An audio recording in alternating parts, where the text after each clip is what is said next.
el FBI desarticuló un plan para asesinar al expresidente Bush, a George Bush hijo, en el estado de Texas también, ¿no?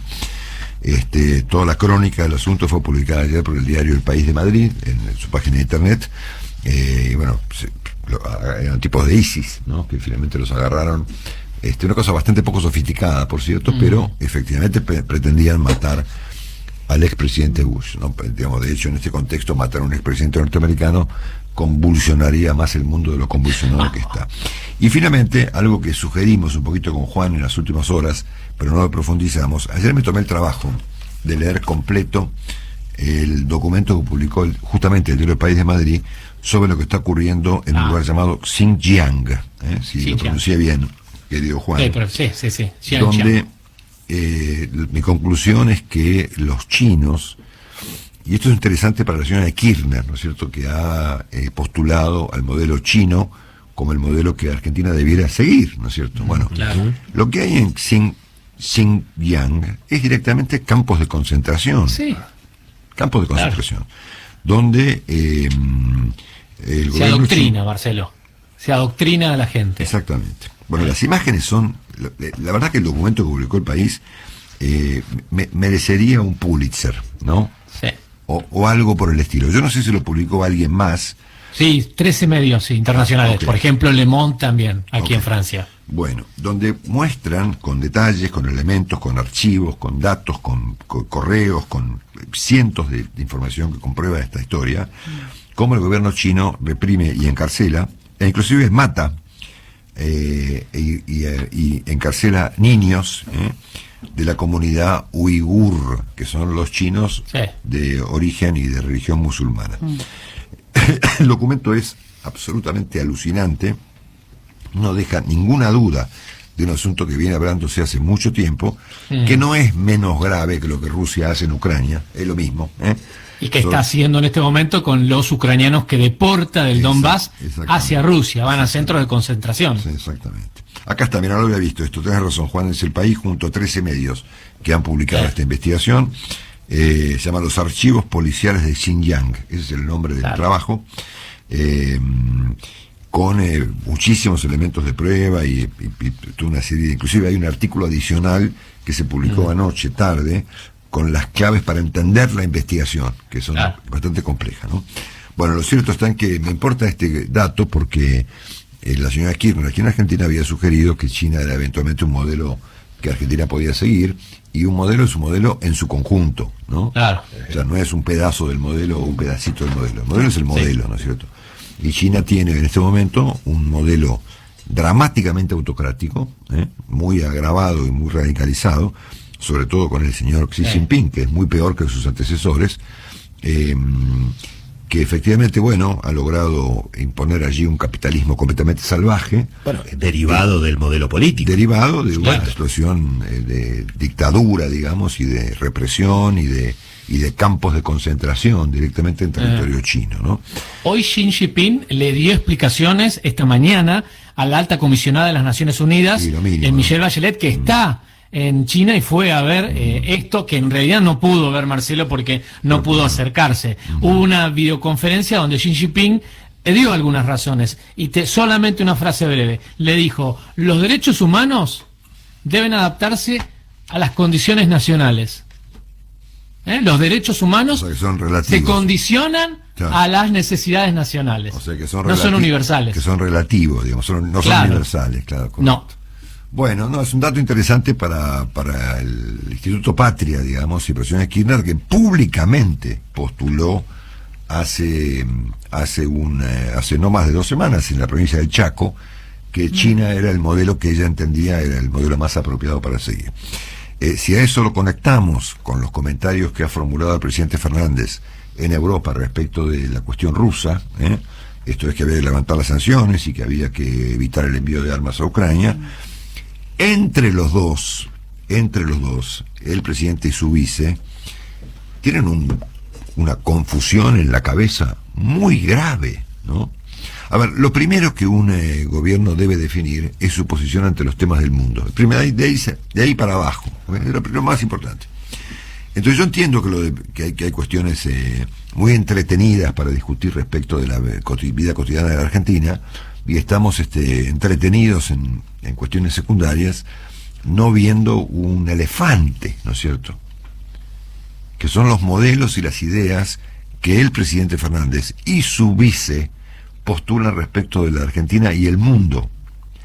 Si a alguien se le ocurre preguntar en algún país civilizado, che, esta gente, ¿qué es lo último que dijo del mundo? ¿No? Por ejemplo, hay un primer ministro nuevo en Australia, por ejemplo, que dice, che, ¿y estos tipos argentinos en qué andan? O cualquier gobierno de la región, o inclusive los uruguayos, o el presidente Biden mismo, ¿no es cierto? Los propios argentinos. O los propios argentinos. Marcelo. ¿Esta gente qué piensa del mundo? Bueno, esta gente piensa que el modelo es el chino y que es culpa de la OTAN lo que está pasando. Lo que está pasando en Rusia es culpa de la OTAN, o en Ucrania, y que Europa debiera levantar, y Estados Unidos, levantar las sanciones aplicadas contra los Rusia y contra los oligarcas rusos, que sobre la base de procesos seguramente sangrientos han construido sus fortunas, y hay que parar de enviarle armas a Ucrania, ¿no es cierto? Que los masacren, ¿no? A mí me parece un tema muy importante, y por eso me tomaba este ejemplo de la investigación del País de Madrid y otros medios respecto de la represión y los campos de concentración que actúan en China, para que eventualmente, si algún día volvieran a tener alguna conversación, el presidente Fernández y su vice revisen un poquito cómo están viendo el mundo, ¿no? Bueno, este es el principio del repaso que estamos en el medio, que está ahora interrumpido un segundito por las noticias aquí por CNN Radio, ¿ya ven? Bueno, muy bien, las 9:44 minutos, se le metemos pata, 12 grados 4 décimas la temperatura, humedad 93%, cielo cubierto con lluvias, máxima para hoy 14 grados con tiempo inestable. Un resumen de mi comentario anterior sería así, ¿no? Desde el punto de vista de cómo ven el mundo, la señora Kirchner y el presidente Fernández no ofrecen mayores diferencias, ¿no? No, claro. Son básicamente la misma cosa. Dicho esto, recordamos que el presidente va a estar en un rato en la Catedral Metropolitana, en el famoso Te Deum, luego de plantear que no, que sí, que va, que no va, en lo típico del presidente Fernández, bueno, va a ir efectivamente al Te Deum, en un contexto de tensión entre la Iglesia argentina y el gobierno por el tema del aborto. Bueno, comentábamos temprano que esta frase de Sergio Berni, el que trajo al borracho que se lo lleve, lo que plantea, con independencia de los detalles, es un nivel de deterioro de la vida pública argentina y de descomposición del debate público como pocas veces hemos visto. El presidente ayer, en este acto donde lanzó este proyecto de flexibilizar el cepo para ver si alguien pone un peso en vaca muerta. Es una promesa, ¿no? Es una promesa, te prometen que te van a dar los demás. A veces siento que soy el único que quiere sembrar esperanza, dice el presidente, emulando aquel chiste que decía que el gallego que iba en contramano por Libertador, escuchaba la radio y decía, hay un tipo de contramano por Libertador. Uno, no, miles. No. Bueno, sí, obvio, por supuesto, ¿no? El presidente debiera regular aquí que no está proponiendo ni ofreciendo, ni nos está convocando a los argentinos a nada que esté especialmente claro, por lo menos, ¿no? Por lo tanto, es obvio que la desesperanza es el elemento central que explica hoy el comportamiento de los argentinos. Bueno, dicho esto, el gobierno compró ayer, o se confirmó ayer, la compra de 13 buques más de gas, de 31 que ya compró este año, siendo que se supone que flotamos en gas, ¿no? Lo mismo de Venezuela, que tiene mucho petróleo pero no tenía nafta, ¿no? Porque obviamente entre el petróleo y la nafta, en el medio lo que hay es un montón de inversión que requiere de ciertas condiciones para que la inversión ocurra, ¿no? De estabilidad, de seguridad y demás, ¿no? Claro. Este plan que se lanzó ayer no solamente tiene los detalles que Willy contó respecto de que parecen cheques sin fondo, sino que además, en un contexto de tan poca credibilidad general, ¿por qué la gente iría a creer en una excepción, ¿no? Claro, claro. Segunda cuestión, ¿por qué la excepción no es la regla? Exactamente. Porque si este razonamiento aplica para el sector energético, para que funcione, si no, no funciona, el gobierno lo está admitiendo, aunque sin querer lo está admitiendo, es un razonamiento que debería aplicar al conjunto de la economía. Mirá, ¿no? lo que explotaría la inversión en la Argentina si se permitiera el sector agropecuario. Por ejemplo. Libertad de cambio, sería una explosión de inversiones, de trabajo.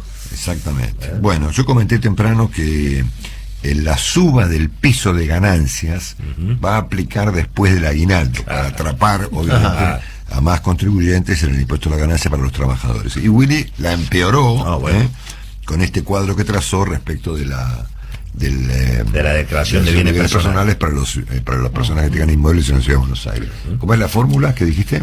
Bueno, hay que aplicar la evaluación homogénea fiscal multiplicada por el coeficiente. Ya no tengo tantos papelitos. ¿Cómo confundir a la gente? Dale, por favor. Sí, lo tengo. Esperá, Marcelo, esperá que lo busco. Que tengo 200 papeles. Es peor que Longobardi con el resumen. Mirá lo que es eso. Sácale una foto. Ese Minguito Tiene una foto. Ahí está. La evaluación fiscal homogénea hay que multiplicarla por 4.66, que es la unidad de sustentabilidad contributiva. Exactamente. Hay fotografía. No.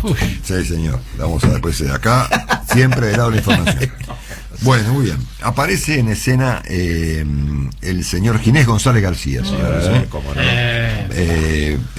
Liderando un equipo que pretende contraponerse con una reforma al sistema de salud que postula el kirchnerismo, que es estatizar todo. O sea, que es el clásico de la CGT y las obras sociales contra soberanía sanitaria, que es Kreplak y el cristinismo. Ay, Dios nos libre y nos guarde. Bueno, cuando estén en circulación los famosos billetes producto de esta ensalada presentada antes de ayer, los billetes en cuestión van a valer un 40% menos. Que se apuren porque van a salir de circulación antes de que sean emitidos. Exacto. Es un récord mundial, Marcelo. Un récord mundial. Es un récord mundial eso. Un récord mundial. Extraordinario. Bueno, los gobernadores se han subido, obviamente, este proyecto de modificar la Corte, que supone que los gobernadores pueden designar miembros de la Corte. Que era un delirio, digamos, conectado con este nivel de deterioro de la vida pública argentina que estamos registrando. Y el presidente ha convalidado esa jugada, aún considerando que él prometió, y acá hay un problema de la palabra presidencial que tiene que ver con el presidente, no ya con tipos como Bernie y demás. Él había prometido que cambios en la Corte, no. ¿Se acuerdan eso? Bueno, evidentemente cambió de opinión. Bueno, dicho esto, les recuerdo que La Matanza le está reclamando a la Ciudad de Buenos Aires lo que llaman una deuda histórica millonaria, bajo el argumento de que en la época del intendente Cacciatore, la época militar, Osvaldo Cacciatore, exactamente, parece que un montón de porteños fueron mudados un poco a la fuerza a La Matanza. Entonces, por esa deuda histórica, La Matanza le reclama a la Ciudad de Buenos Aires nada menos que 100.000 millones de pesos. Mira. Bueno, y ayer el presidente Fernández presentó esta ley de cannabis medicinal, que la discutiremos otro día. A mí lo que me interesó de la presentación del presidente Fernández es el hecho de que siempre lo ha hecho, siempre que tiene una épica, ¿no es cierto? Entonces, él presentó esta ley, no como una ley de los argentinos, eventualmente, no estoy metiéndome en la discusión del cannabis medicinal. Sí. Me estoy metiendo en la discusión de cómo el presidente presentó las cosas, ¿no? Como una crítica a lo que él llama la hipocresía argentina, ¿no? Comparó a esto con la ley del divorcio, ¿no? Que fue promovida por el entonces senador Antonio Cafiero, ¿se acuerdan, no? Claro. Bueno, en la época de Alfonsín. O en la época de Menem, perdón. Alfonsín. Sí, exactamente. Así que bueno, el presidente formulando una crítica a la hipocresía argentina, y él dijo que en esta materia soy muy liberal, se me hizo carne esta demanda, y obviamente presentó una crítica a la hipocresía de los argentinos, de la que él se excluyó, ¿no? Claro. Asunto que no me pareció apropiado, ¿no es cierto? No, claro. Bueno. Tampoco es de gran actualidad el debate sobre el cannabis, ¿no? Como si fuera una cosa nueva. Exactamente. Bueno, y un repaso final sobre el estado de cosas en el mundo, que es muy, muy, muy grave. Se lo contamos temprano con Juan. Es un estado de cosas muy grave. Ayer Rusia inició, estamos en el 4º mes de la guerra. Hay un ataque en este momento de carácter prácticamente total sobre todo el Donbass, que es la región este de Ucrania. Y atención con este dato, porque ya los ucranianos están usando armamento pesado norteamericano en territorio ucraniano. Es decir, dentro de pocas horas probablemente Putin puede decir, che, mirá, están usando armamento norteamericano pesado. Esto es una declaración de guerra, ¿no es cierto? Porque están usando unos obuses muy poderosos, llamados M777, que es el arma más pesada de la artillería norteamericana, que entra en combate en Ucrania para defenderse de los rusos. Y al mismo tiempo ocurrió un episodio muy confuso y muy peligroso cuando el presidente Biden, estando en Japón, Japón, hubo aviones chinos y rusos que sobrevolaron el mar de Japón, armados obviamente, bajo el argumento de que estaban actuando en plan de cooperación militar conjunto en la zona. Sí. Son cosas que van, Juan, como comprenderás, agravando cada vez más el estado de cosas, ¿no? Que lo estamos describiendo día a día como un dramático creyendo. Al punto tal que ayer el empresario húngaro norteamericano George Soros dijo con todas las letras que la invasión puede haber sido el comienzo de una tercera guerra mundial y nuestra civilización puede no sobrevivir a ella. Me pareció la definición más importante del día porque es una posibilidad que efectivamente en manos de unos locos está entre las posibilidades, ¿no es cierto? Han detenido, y esto también es parte del agravamiento del cuadro de cosas, a un expresidente de Moldavia, ¿no? Un señor que presidió el país y que está considerado por los moldavos como un prorruso. Lo metieron preso, ¿no? Porque todo el mundo supone que Rusia va hasta Moldavia siguiendo la ruta por Odessa.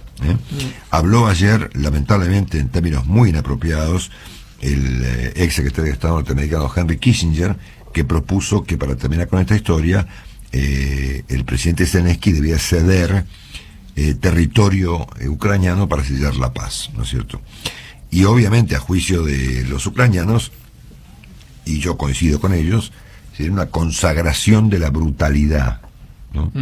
Una consagración de la brutalidad, ¿no? Por lo tanto, ahí le han contestado obviamente los ucranianos a Kissinger en muy malos términos, ¿no? Están deteniendo, con esto vamos cerrando, blogueros rusos, bajo el argumento de que las palabras, por ejemplo, guerra o invasión, están prohibidas en Rusia. Entonces un tipo escribe algo que se llama guerra o se llama invasión, lo meten preso. Y ayer fue confirmada la condena a Alexei Navalny a 9 años de prisión bajo un régimen severo. Así que pobre tipo, la verdad, no quisiera estar en su lugar. Sí, señor. Simplemente algo, si se quiere, colorido, simbólico. Ayer se presentó, este sábado se va a jugar la final de la Champions League en Saint-Denis, en París. Sí. Se presentó la pelota. La pelota va a tener escrito en la mitad paz en inglés y en cirílico. Lógicamente la idea de la UEFA es transmitir la simbología y el pedido de la paz. Bueno, y por último, una noticia que confirma el principio de este comentario, porque ayer el presidente Nicolás Maduro elogió la valentía del presidente Alberto Fernández reclamando por Venezuela, Nicaragua y Cuba, ¿no? Entonces, estamos viendo acá que con independencia de las tensiones internas, hay en la mente de la señora Kirchner y del presidente Fernández el mismo pensamiento respecto de cómo debe ser visto el mundo, ¿no? Hay una cumbre de las Américas el 8 al 10 de junio próximo en la ciudad de Los Ángeles. Hay un problema diplomático porque varios presidentes se han quejado de que Estados Unidos no invitó a los regímenes autocráticos de estos países. El presidente López Obrador y el presidente Arce de Bolivia han reclamado por esto, han dicho nosotros no vamos a ir si no invitan a los cubanos y a los nicaragüenses, y ahí se sumó el presidente Fernández en el contexto de su gran desconcierto. Y esto le derivó en una mancha más, ¿no? Que es el elogio, caluroso elogio que ayer le propinó este personaje extravagante llamado Nicolás Maduro, que elogió la valentía del presidente Fernández en esta materia. Apareció recién una foto nueva de Boris Johnson, Sí, son 9 en realidad, 9 fotos, y bueno, se constata el Partygate, las fiestas que hubo en medio de lo más estricto de las cuarentenas en el Reino Unido. Gracias, Juan.